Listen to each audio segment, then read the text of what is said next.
हजिला जिनिस डाकिले मिले बाया बाबा करुणा थिले।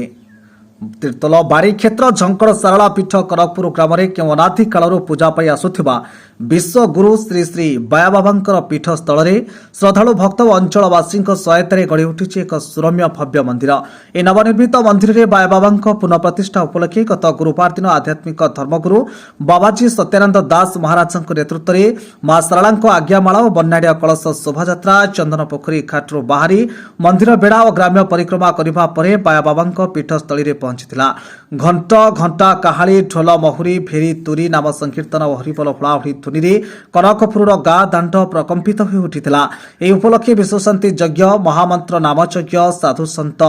महात्मा गांधी महात्मा मानक द्वारा आध्यात्मिक प्रवचन नृत्य संगीत और भजन समारोह आदि बहु आध्यात्मिक सारस्वत और सांस्कृतिक कार्यक्रम आसंता शनिवार दिन पर्यंत जारी रहिबो बोली मंदिर प्रतिष्ठा कमिटीर कर्मकर्ता सुरेन्द्रनाथ पंडा विश्वरंजन राउल हरिकृष्ण राउल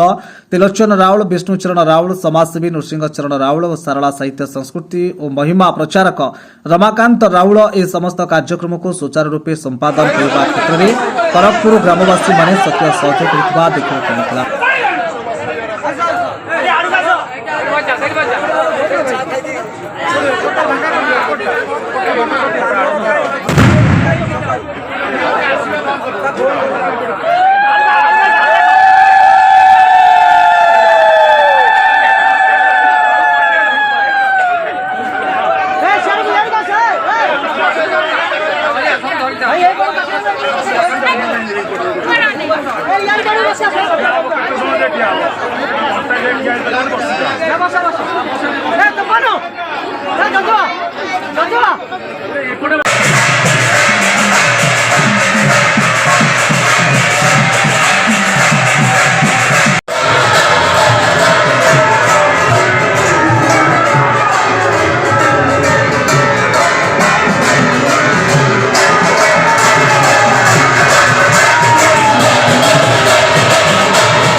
स्वयं जगन्नाथ महाप्रभु मोर मन पड़े अति सुंदर भाव पुरी जिलार सुआंडे जन्म नहीं अद्वितीय कवि जी होती उत्कलमणि गोपबंधु दास मंदिर आत्मकथार सुंदर भाव कलम कले कहले उत्कल नेतार नाही प्रयोजन करुँ बाया बाबा आम देखिन कि बाया बाबा आम पाखे अच्छा कृपा ये मंदिर कार्य है कृपा कार्यक्रम होगी। वर्तमान जो कली काल का जो वर्तमान जो परिस्थिति तेणुक धर्म गुरु जुगे जुगे अच्छा जुगे जुगे रे तेणुक लोक मार्ग हूँ मुख्य आमर लोक धर्म कार्य को आसतु भल कार्य को आसतु भल कर्म करूँ यह सदा परिभवगनम अभीष्टदोहम तीर्थास्पदम शिव विरंचिनुतम शरणम भूर्त्यार्तिहं प्रणतपाल भवाब्धिपोतं वंदे महापुरुष चरणारविंदम। जुगे जुगे ये देश हूँ मनुष्य मानकर देश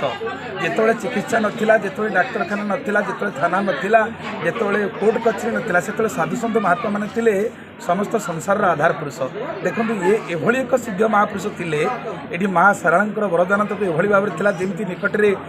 सिद्धेश्वर परिड़ा रु सुब्रमण्य सारला दास होते सेमती बाह्य जड़े सिद्ध पुरुष थे जे जार जोटी जमी चोरी होता जदि से बाह्य बाबा नामटी स्मरण कर दिए बाबा पाखे टे मानसिक कर दिए से जिनिस प्राप्त हुए ये कथा लक्ष्य प्रमाण ये अंचल अच्छे